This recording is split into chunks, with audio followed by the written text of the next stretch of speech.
my favorite Bible verses. I like Bible verses that tell me about God's character and help me like imagine how God the Father really is. This Bible verse says, "Ask and you will receive, search and you will find. Knock and the door will be opened to you.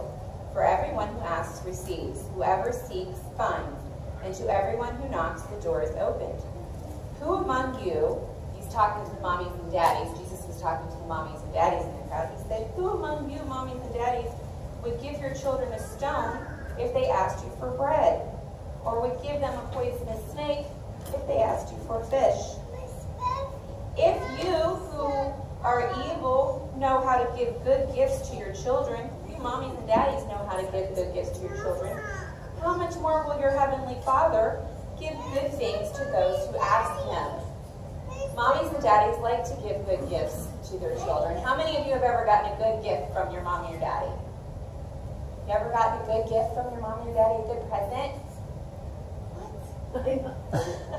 At Christmas or at your birthday, you get a present. Yes? Oh, so you're hoping to get good gifts, right? Guess what? How do you feel when you get good gifts? You're happy and excited, right? Do you know that your mommies and your daddies feel even more happy and excited when you open that present and you get what you want and you have a big smile on your face? Or if you ask to do something like go to the zoo or some kind of surprise thing for you that makes you happy and surprised. Your mommy and daddy feel super happy too when you feel that way. Or go to the aquarium. Yeah, exactly. That makes your mommy and daddy feel super happy. And this verse tells us, and when you have a cake too, yeah, and you're so happy. This verse tells us that God feels happy, just like your mommy and daddy feel happy, to give us good gifts. So I'm going to tell you about the very best gift my mom and dad ever got me. Okay? You guys listening? Okay. So this is the best gift I ever got. It's the best gift. Girls, listen. When I was a little girl, when I was about 5, I started reading. And I started reading pretty big books pretty quickly. And one time I went to the library and I got a book called Doodlebug. And it was about a little black pony and a little girl who found a little black pony. And that was the very first book I ever read about horses. And then I started wanting all the books that I could find about horses. Can you hold that for me, Seth? And I found a lot of books about horses. This would be a similar book to Doodlebug, really. But there were a lot of books about Blaze. So between the time I was about 5 and 7, I was reading about horses. I started kind of dreaming about horses, just like this little boy in this story. Started getting an idea in my head that I liked horses. I already had a dog and a cat and gerbils. So I had pets, but I was really starting to really like horses. So then when I was 7, this movie happened. Yeah, and so I'm sorry, parents, if this kicks something in for your little girls or your little boys, but I watched The Black Stallion. And this beautiful horse, I just fell in love with this beautiful horse. And the idea of this boy gets shipwrecked on an island with this beautiful horse, and he tames it, and they became best friends. And it just sounded wonderful, and I for sure knew I wanted a horse really bad. So what do you do when you want something and you're a kid? You have to ask mom and dad. And I was 7, and I started asking mom and dad, and the answer was no. No. Because I was 7. They didn't know anything about horses. We didn't have anywhere to keep a horse. Horses are expensive. Horses are dangerous, especially for 7-year-old little tiny girls who wouldn't have a clue what to do with them. And we don't know anything about them either. You have a dog and a cat. You know about how to take care of those. Okay? So I still really want a horse. They kept hoping that would go away. Okay? So the answer was no. Sometimes when we ask God for things, the answer is no. It's not good for you. It would be dangerous. It's not what you need right now. Well, that's what happened to me as I got a little older. I got little opportunities to ride a horse here and there. They paid for me to go on a trail ride. Too much money to go on a little tiny trail ride. Did not take care of it. I still wanted more. Loved it. It was awesome. So then when I was about 11, every Christmas and every birthday, please, I want a horse. That's what I wanted. I wanted a horse.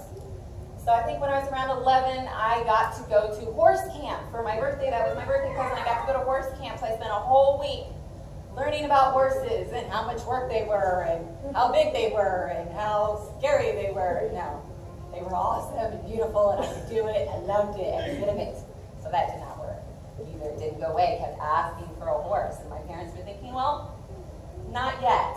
You need to learn a lot more about horses. Maybe once you really learn how much work this is, maybe you won't want one. You won't need one. So I went to horse camp, and that was great. Then the next year, I got this book about how to take care of horses. It was for kids to learn really everything you would have to do to take care of your own horse.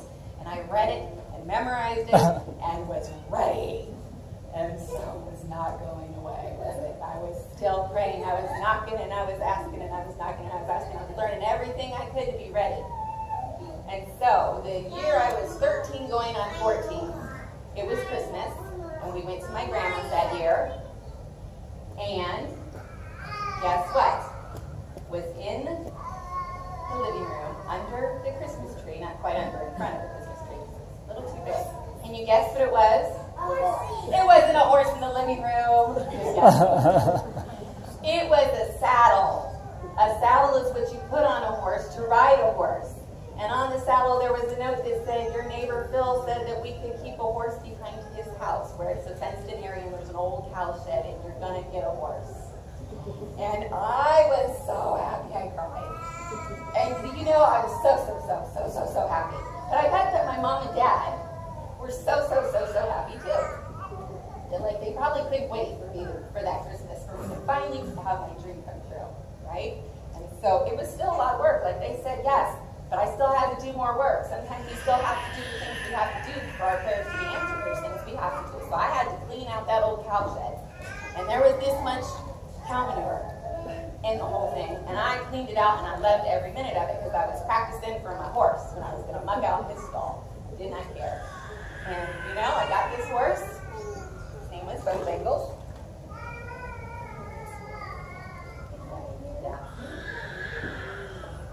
Never ever regretted a moment of it. He was worth all the work and all the pain and all the accident.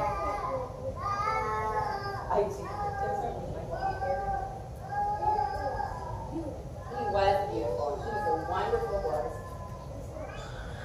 No, he wasn't wild at all. He was very friendly, good horse, a fun horse, and a fast horse, and everything I ever wanted. He was, even fast. I will left foot first. Yeah, stirrups, yeah. I did everything for him. But you know, if my parents had said yes when I was 7, I would have been trampled probably. I would have had no idea how to take a horse. And I did. I fed him. I did every single thing for that horse. But I was 14 by the time they said yes. Yes, I did. And do you know that when I asked my mom and dad for a horse and really wanted a horse when I was 7, they wanted to say yes. Because they want to give us everything we want, right?